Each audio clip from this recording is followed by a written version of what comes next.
Okay, hopefully the audio incline is over now. I've had an issue with every video that I recorded the other day, where the audio is like a slow fade in up. So the very first part of every one, the audio is really quiet. I tried to adjust for it, but just be aware. Thanks. Hey y'all.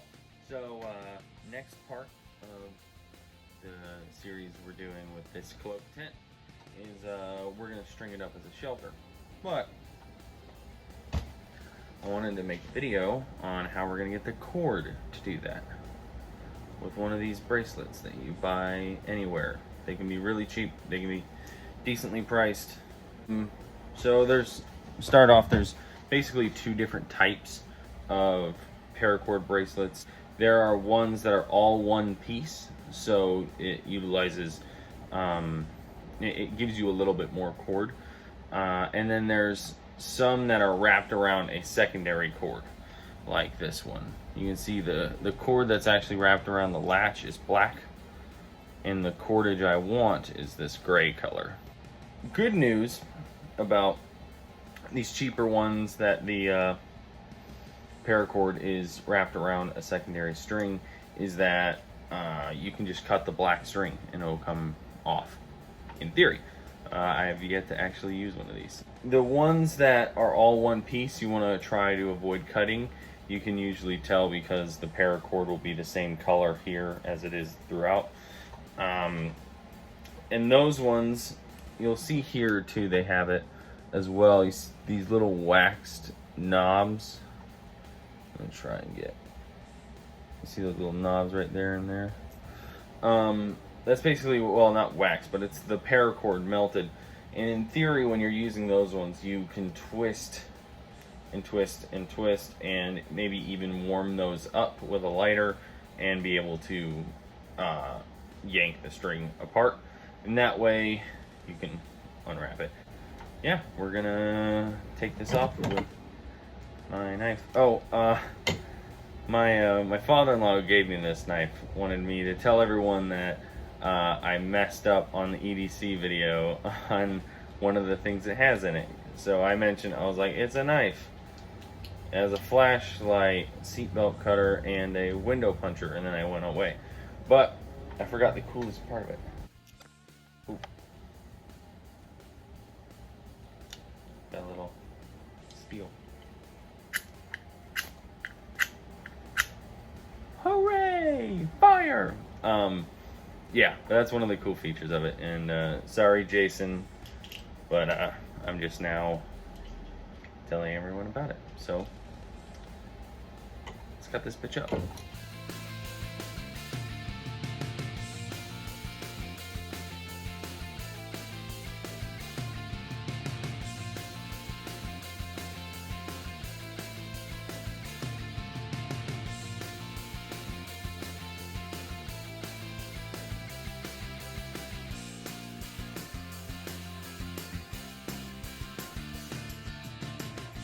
Wanted to show you.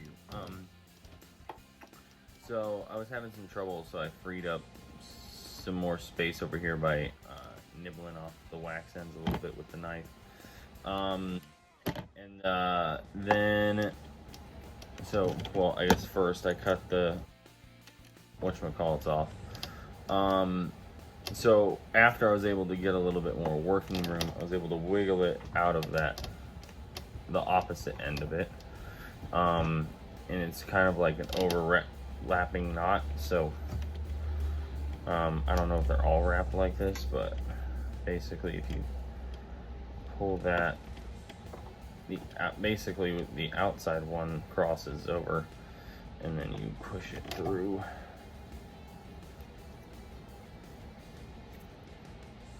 Cool. And then you flip it over,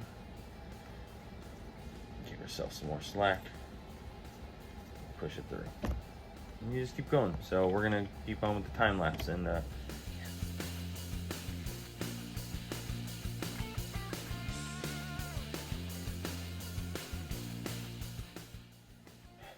so someone tell me if this is unusual, but I just pulled this apart and it looks like I have one two separate pieces of cord rather than one whole one. I don't know what brand this is. I just found this in the stuff that I have. It's kind of why I was using it. So I don't understand. Someone help me understand. Leave a comment in the section below why someone would do something like this.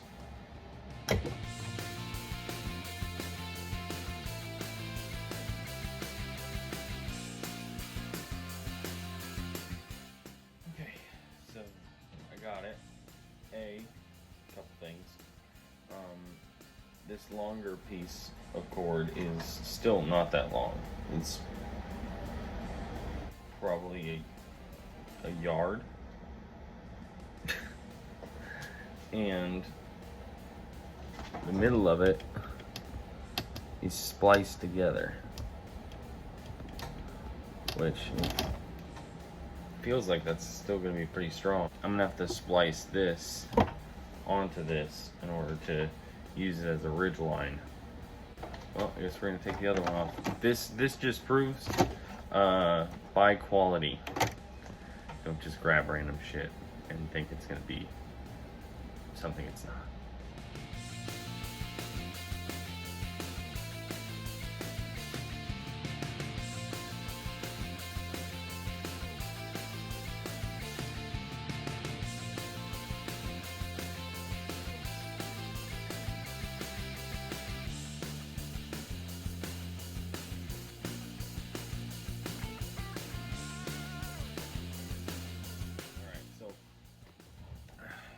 Finally got this other piece off, and we're gonna nick those off and untie this as well.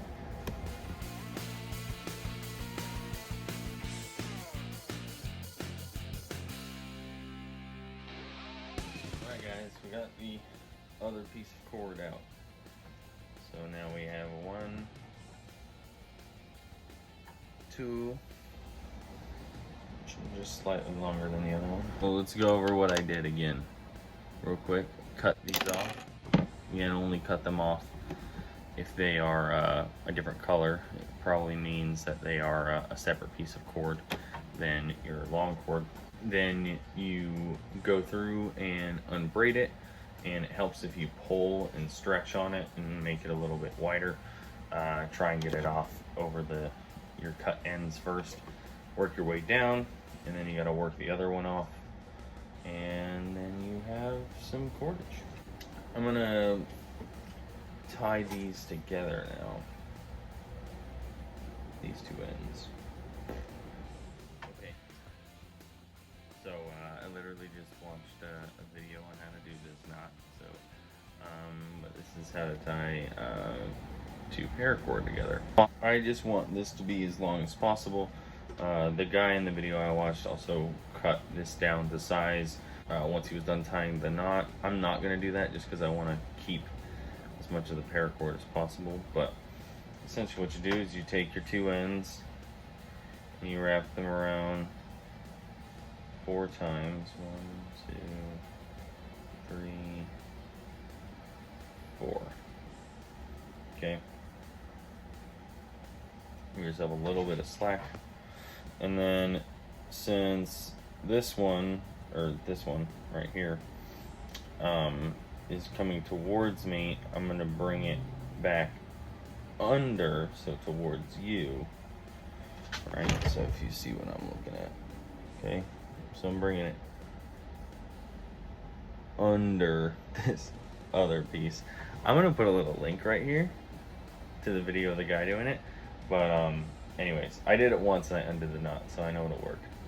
Anyway, so you twist it around 2 times. And while keeping the side, you just tighten that down. There we go. Okay. Then on this side, you're going to do it the exact opposite way. So, there we go. 1. Oops. Got to do the loop over towards me. Then 1. to, you know, so if you can tell how this knot works from this video, first of all, kudos to you. Second of all, the guy did say on the video that I watched that this would work for fishing line as well and thinner lines too. So anyway, so basically you have your twisty and your two knots. Okay, and then you pull them together and make sure everything's really tight. Pull on all your strings. Oh, there we go. Cool. And you got a nice taut line. Boom. So now that we have our paracord undone, and we want to save it for later, for when we go put up the shelter.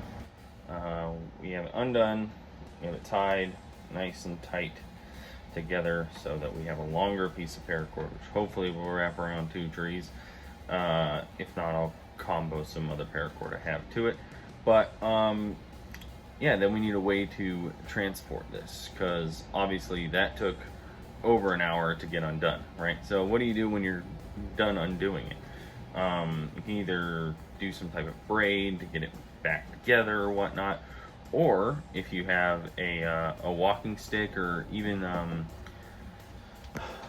like a strap off your backpack that's hanging down. I learned this technique, which is not hard, called West Country whipping. So essentially what you're doing is,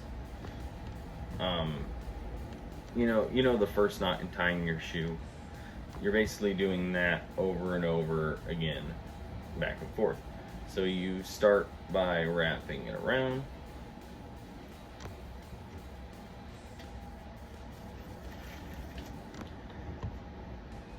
and tie it snug like that. See? And then what you do is you just flip it around. Make sure that's tight again.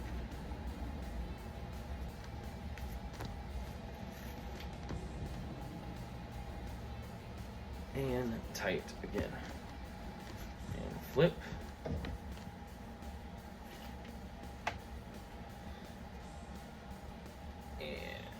And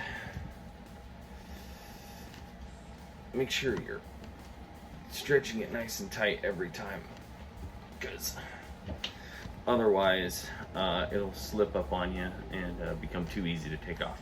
Last thing is you want to try and start somewhere near the center of your paracord to start doing this, and make sure you're alternating sides, twisting them in, otherwise you're going to end up with one side of your paracord being longer than the other, and then we have to figure out a way to hide it in there.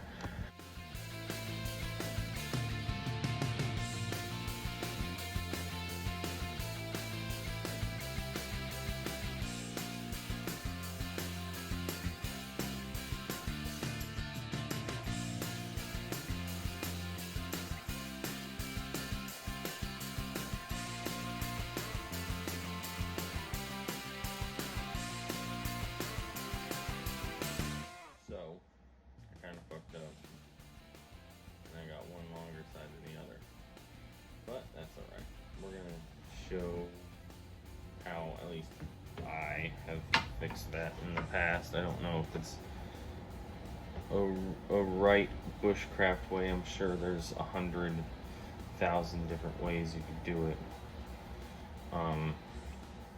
So please show off in the comment section. And because I love learning from you guys too. You know, we're all learning together.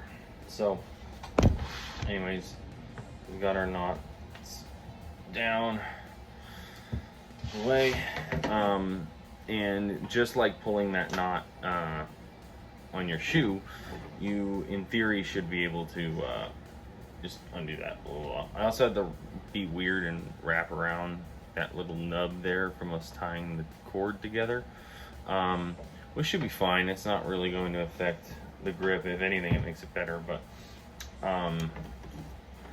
Yeah, so, and then I navigated around my feather.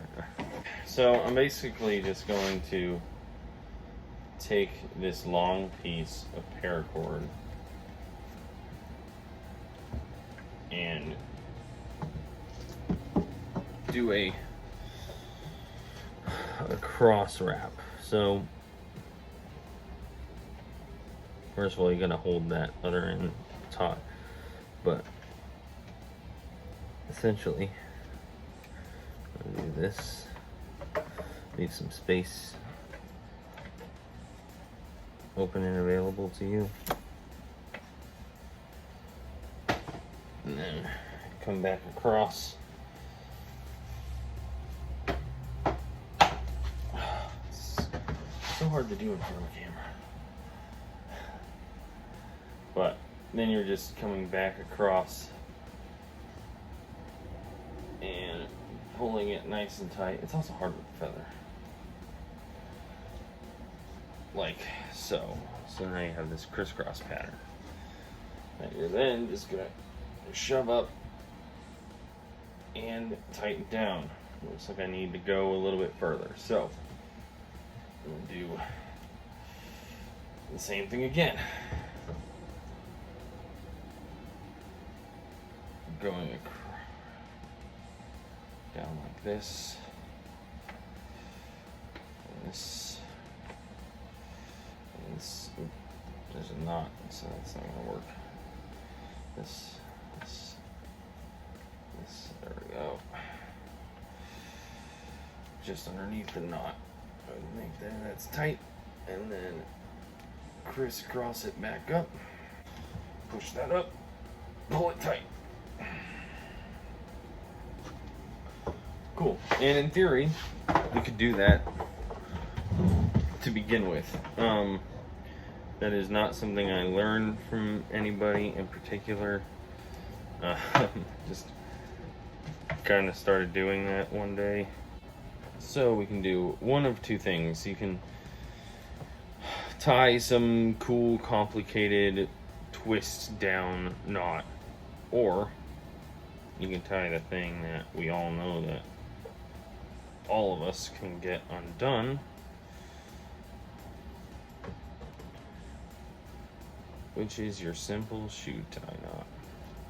Now, well, actually, I'm blanking on what the nickname of this is, so you either just do it like that, or there's a half hitch, that's right. That way you can just pull it out and it'll, you know, you can unravel it all.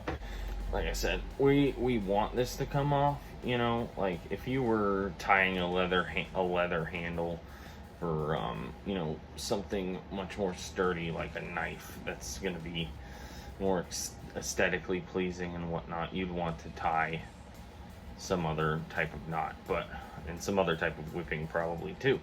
But we want this to come off whenever we need it to. There. Now it's ready to go. Boom. So next video we're gonna show me undoing this work and putting together the shelter. Again, guys, sorry about the audio quality. Thanks for watching, though. Don't forget to like, comment, subscribe, and share with your friends.